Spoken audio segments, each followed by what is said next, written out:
Deus disse: se o pobre não puder levar nada, pode levar um par de pombas ou um par de aves. Olha, naqueles dias, até as crianças sabiam pegar pombas ou pássaros. Não tinha que comprar, mas no templo estavam vendendo. E o sacerdote, olha isso, você levava a pomba ou a ave, ele olhava: ah não, isso não presta, você tem que comprar outro. Entendeu isso? Eles estavam enganando o povo. Jesus entrou ali. Em outro relato, a Bíblia diz que ele fez um chicote e expulsou todos eles dali. Olha isso.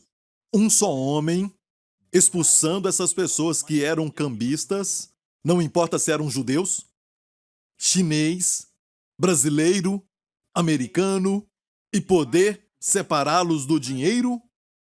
Um só homem, enquanto todos eles eram muitos ali? Não é esse tipo de homem. Vocês querem me seguir? Você entendeu? Olha, ele era muito homem, ele derrubou as mesas e expulsou todos dali. E ele disse, assim, está escrito: a minha casa será chamada casa de oração, mas vós a tendes convertido em covil de ladrões. Em um covil de ladrões, ele disse.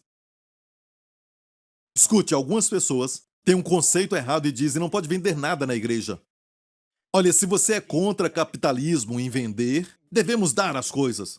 Se o Häagen-Dazs estiver dando as coisas, se o McDonald's estiver dando as coisas, se as companhias só derem as coisas, no final vai ficar todo mundo com fome. Você entendeu? José. E olha, tudo isso que eu estou falando agora é de graça. Ok? José, depois que Deus deu a ele sabedoria, sabe como a fome viria, ele se preparou. Naquele tempo, ele se preparou. E só ele então tinha comida e perguntou para eles. Ele não ficou assim: ah, que peninha, sabe vocês? Estão passando fome. É uma época de fome, vocês estão tendo necessidade, então receba tudo isso, eu vou dar de graça. Não, ele não fez isso, ele vendeu. Compraram com dinheiro. O dinheiro acabou e falaram para ele: não temos mais dinheiro. E ele disse: me dá o seu gado, e deram o gado, certo? José fez o Egito ficar rico. O seu chefe ficou rico. Ele vendia. E depois falaram para ele: não temos mais gado, já vendemos tudo para você. E ele disse: vocês serão servos de Faraó. Falaram: ok, aqui está a comida. E depois voltaram de novo: não temos comida. E não temos nada, te demos tudo. Ele disse: vou ensinar vocês a fazerem negócio. Ele pegou sementes e deu a eles: semeiem na terra. E 1/5 pertence a Faraó. E eles falaram: você nos salvou. O que José fez é o que chamamos de capitalismo. Na verdade, produz emprego. Se Häagen-Dazs somente der sorvete de graça para todo mundo, ou McDonald's dá de graça o Big Mac, Big Mac, Big Mac todo dia, sabe? E não vai ter mais ninguém trabalhando, as pessoas que produzem essas coisas, porque isso envolve muita gente que também precisam pagar as suas contas, eles perderiam o emprego e ninguém ia trabalhar. Mas quando existe o capitalismo, certo, isso acaba gerando mais emprego, mais comida, mais dinheiro, mais trabalho para todo mundo. E o comunismo é contra esta ideia. E te falo isso, o plano de Deus sempre é o melhor. Certo, mas olha isso. O dinheiro na igreja pode ser um problema que às vezes é muito sério. Certo? Eu odeio isso, odeio, odeio, odeio. Quando vejo as pessoas usando a religião ou o nome de Jesus, certo, só para que eles façam dinheiro. Certo? E Deus não se agrada disso. Isso não é de Deus. Mas ter dinheiro é errado? Não, eu acabei de falar. Amém? E o Egito prosperou por causa de José, e as pessoas também prosperaram porque José ensinou para elas. Amém? Quando você é um bom empresário e o seu negócio cresce, mais empregados você vai ter, eles são abençoados, eles se tornam até empresários no futuro, e deve ser assim. Amém? Olha, isso foi de graça. Amém? Isso aqui que eu falei foi de graça. Mas se você der tudo de graça, ninguém valoriza isso. E depois também, de um tempo, você não vai ter nada para dar. Você morre e todos morrem. Nada vai perpetuar, não tem nada preparado para o futuro. Ok? Mas aqui é diferente, eles estavam tirando proveito do pobre. Jesus disse: a minha casa será chamada casa de oração, mas vós a tendes convertido em covil de ladrões. Ele chama de minha casa. Olha, é muito triste porque não reconheceram um tempo. Se tivessem falado Baruch Rabá Hashem Adonai, ele poderia falar: em 6 dias eu vou morrer. Mas a ordem da primeira vez que Deus falou para Israel no Egito, para pegar o cordeiro da Páscoa, Deus disse: no 10º dia, toma o cordeiro. E no 14º dia, matem o cordeiro. Um intervalo de 5 dias, certo? Um intervalo de 5 dias. Estou certo? Um cordeiro de somente 1 ano é muito bonito. Imagina, no 10º dia ele pega o cordeiro e leva para casa? Não era para matar ainda. As crianças brincavam com ele e as crianças ficavam acostumadas com aquele cordeiro como se fosse de estimação. Os pequeninos se apaixonavam pelo cordeiro. Mas no 14º dia, 5 dias depois, o pai matava o cordeiro. Imagina a dor no coração da criança. Deus fez a propósito para que saibamos. Deus disse, toma um cordeiro de 1 ano, que é muito bonito. Não é uma ovelha ainda aí. Ele ficava na casa por 5 dias. E quando Jesus entrou em Jerusalém, por 5 dias, os saduceus o examinaram. Os fariseus o examinaram. Os escribas e doutores o examinaram. Os herodianos foram a ele, examinando o Cordeiro de Deus. Por exemplo, os herodianos disseram, devemos nós pagar tributos a César? Eles eram o que chamamos de políticos daqueles dias. Nós devemos pagar tributos a César? Jesus disse, me dá uma moeda. Estavam tentando pegá-lo. Se ele dissesse não paguem, iam entregá-lo. Se dissesse paguem, iam falar para os judeus, olha, ele é dos romanos. Ele disse, me dá uma moeda. Certo? Jesus pegou a moeda e perguntou, de quem é essa face? Falaram César, e ele disse, dê a César o que é de César, e dê a Deus o que é de Deus. Os herodianos foram embora, envergonhados, examinando o Cordeiro de Deus. Os próximos na fila foram os saduceus. E eles foram a Jesus e disseram, porque eles não acreditam na ressurreição, são como os bordenistas de hoje, que não acreditam em milagres, não acreditam em nada. Certo? Não creem no sobrenatural. Foram a Jesus e falaram, porque não creem na ressurreição dos mortos. Havia um homem que tinha 7 irmãos, ou 7 filhos, eram irmãos.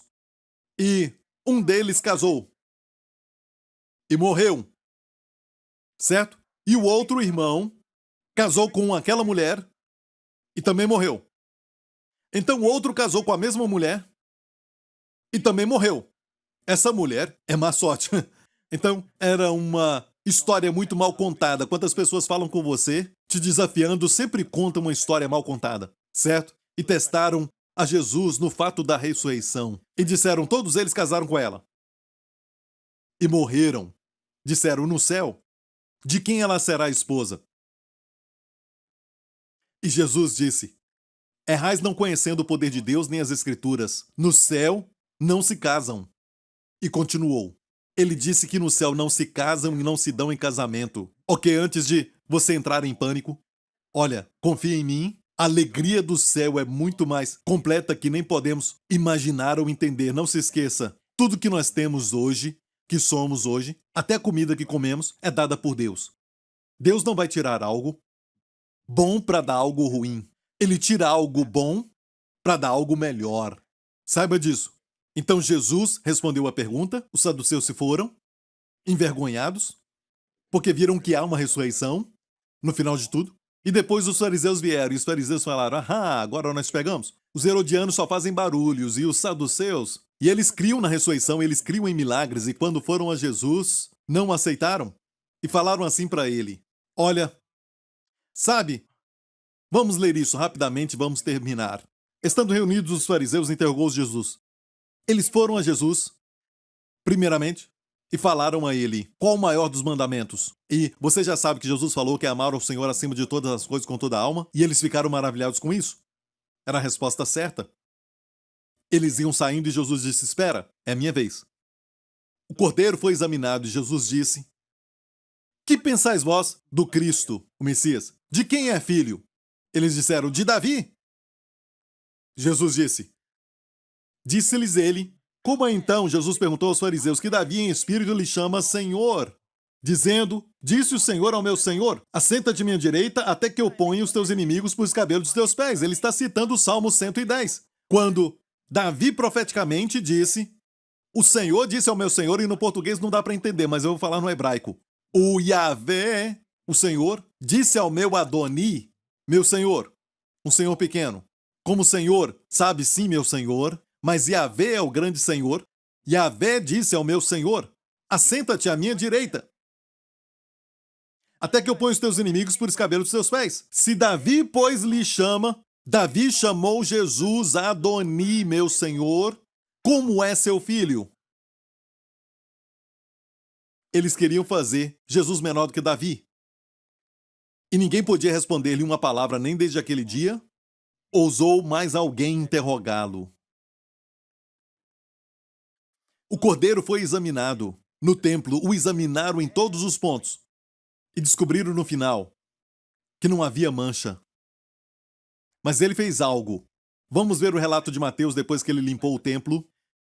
Ele disse: minha casa será chamada casa de oração. Estou terminando, verso 14.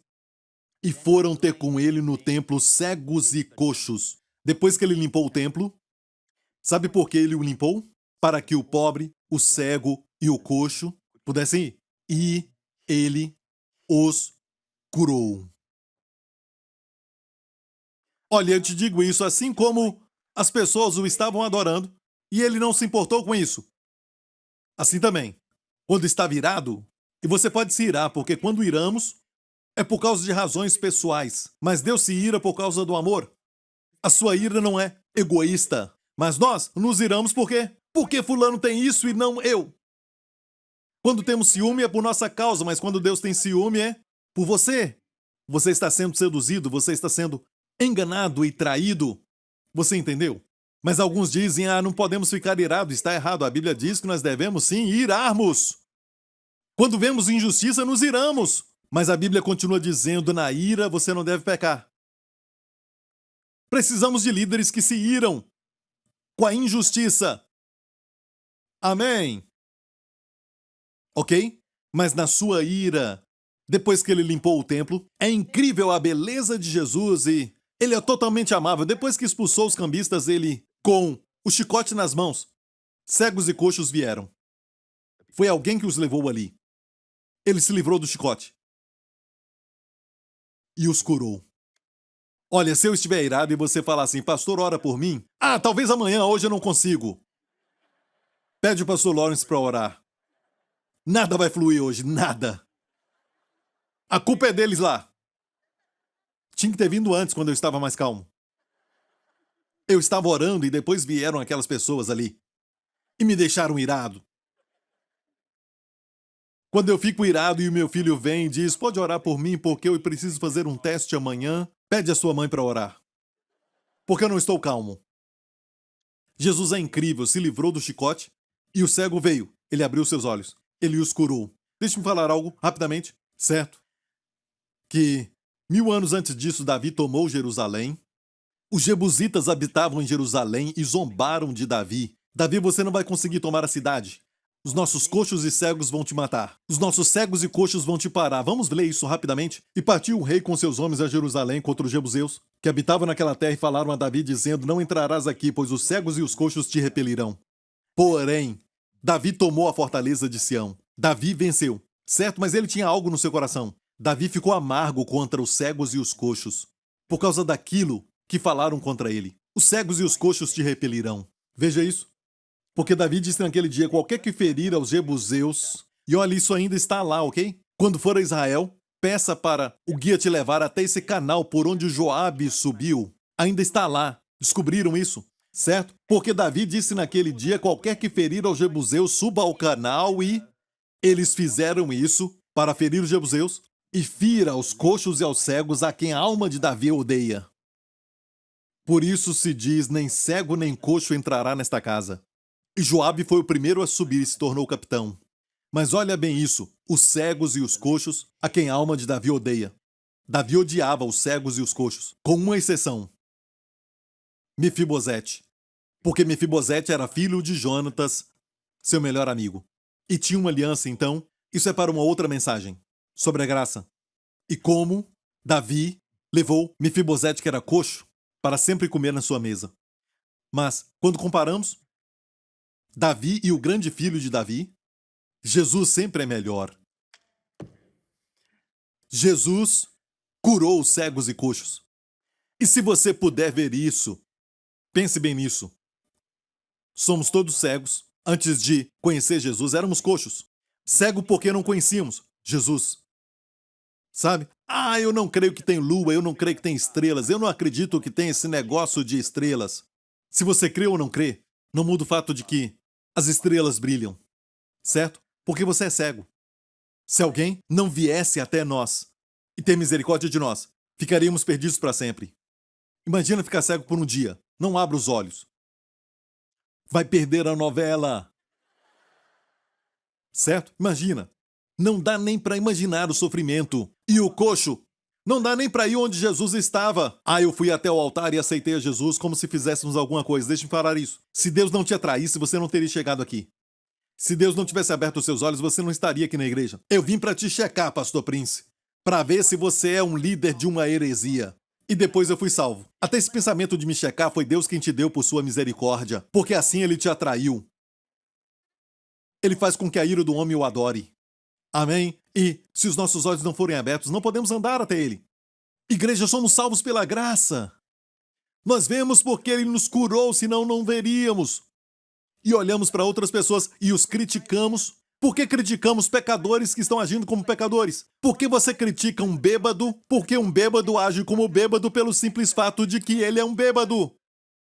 O pecador age como pecador porque é um pecador. Qual o propósito de levantar bandeiras e dizer somos contra isso, contra aquilo? Pregue o evangelho e eles serão salvos. Pregue as boas novas. E Jesus falou assim, este é o último verso, ok? Vamos ver Mateus 23 para terminar. Jerusalém, Jerusalém. Ele disse, como eu queria te ajuntar, mas não quiseste. Olha, a última parte. Eis que a vossa casa, não mais minha casa. Quando ele entrou em Jerusalém, ele disse, não faça da casa do meu pai a minha casa uma casa de covil de ladrões, lembra? Era a sua casa. Mas por causa da rejeição final, ele disse o seguinte, a vossa casa. Se Deus não tivesse saído dali, os romanos não entrariam naquele templo.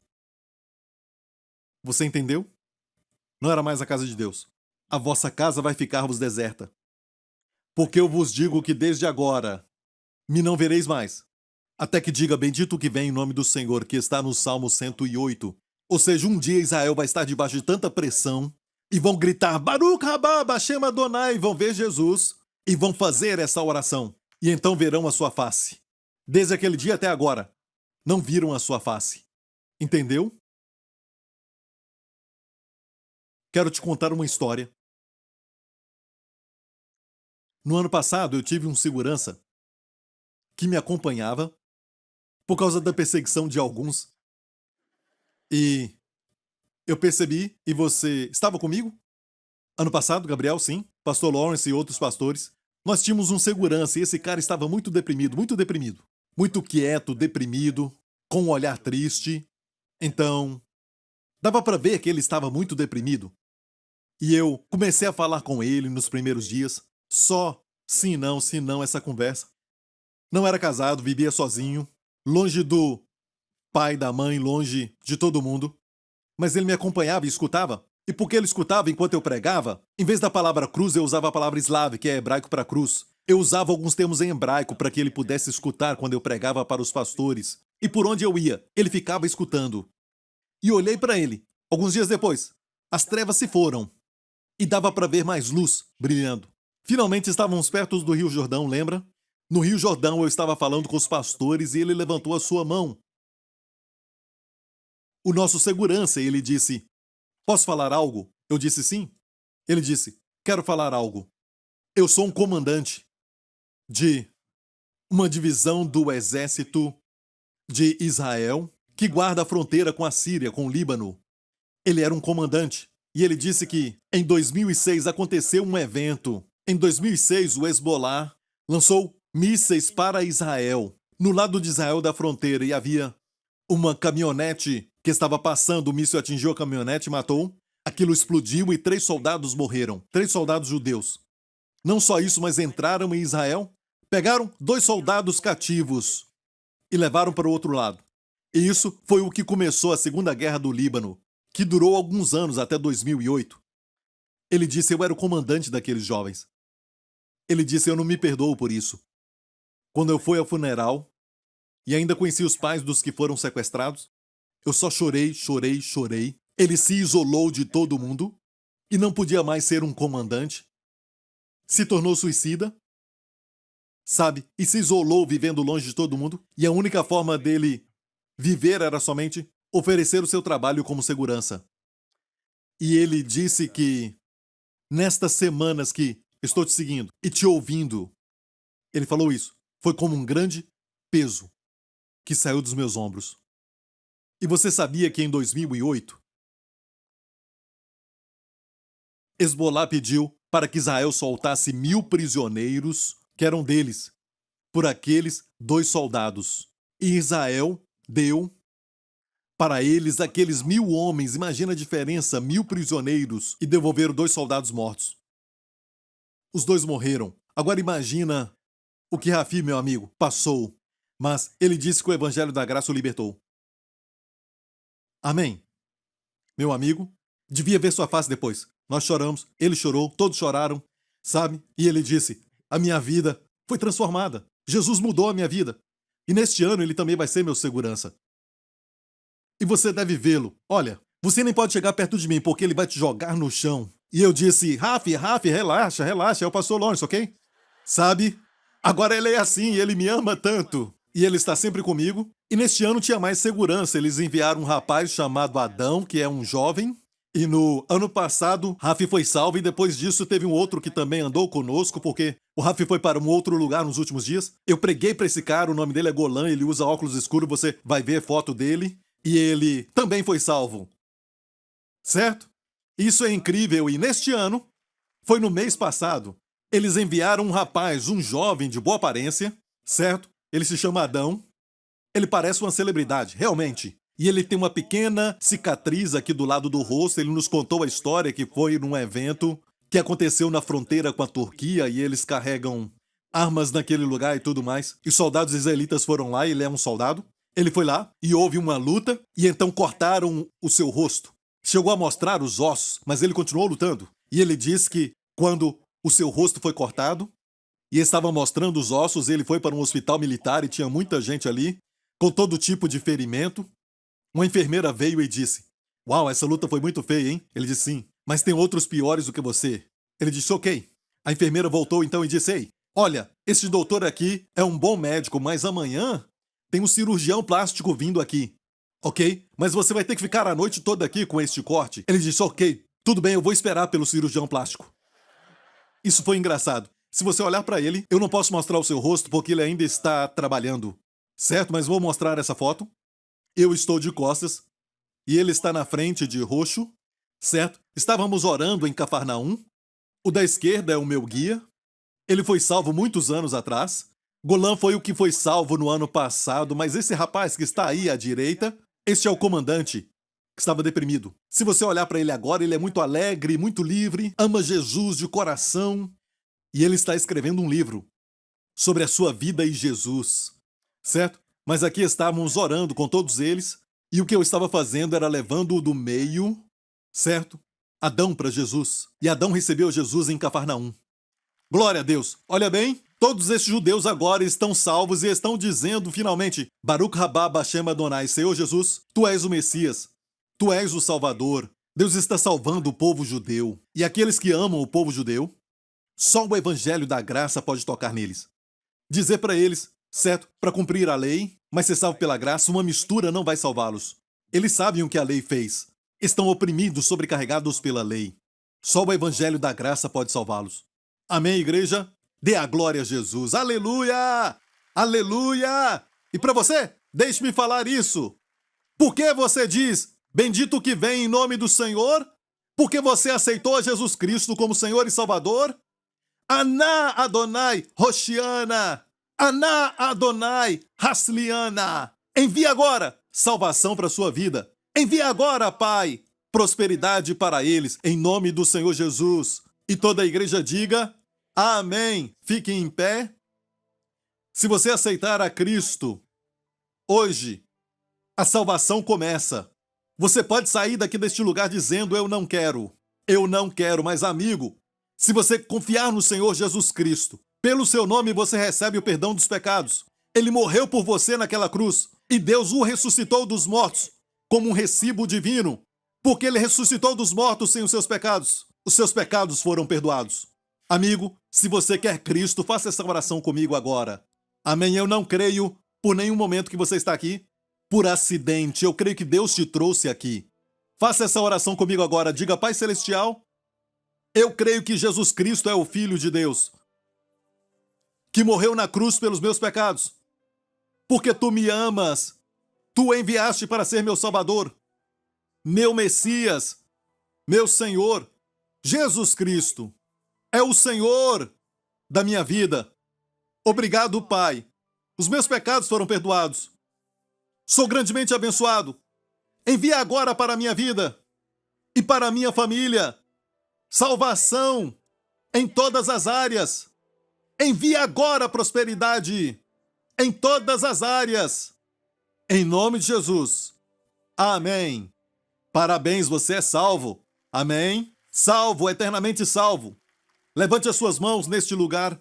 Não menospreze a proteção de Deus, mas porque, igreja, você colocou a sua fé e tomou refúgio debaixo das suas asas. Você vai ser protegido nessa semana. Não importa o quanto você seja inteligente, você precisa do Senhor para te colocar no lugar certo na hora certa. Que nesta semana o Senhor te abençoe com a sua família, com as bênçãos do pai Abraão. Que o Senhor te abençoe com o caráter de Cristo, com a personalidade que as pessoas vão ver em você, força e também mansidão, dignidade e realeza, mas com humildade. Eles verão o fruto do Espírito, mas também o poder e os dons do Espírito. Que você seja como Jesus e prospere em tudo o que você fizer. Que o Senhor resplandeça o seu rosto sobre ti e te conceda a favor. Que você caminhe no favor sobrenatural de Deus por onde você for. Que o Senhor levante o seu rosto sobre ti e sobre a sua família e conceda a você e aos seus sua maravilhosa shalom, saúde e paz. Em nome do Senhor Jesus Cristo. Amém. Deus te abençoe. Nos vemos em breve. Baruch Haba Bashem Adonai. Deus te abençoe.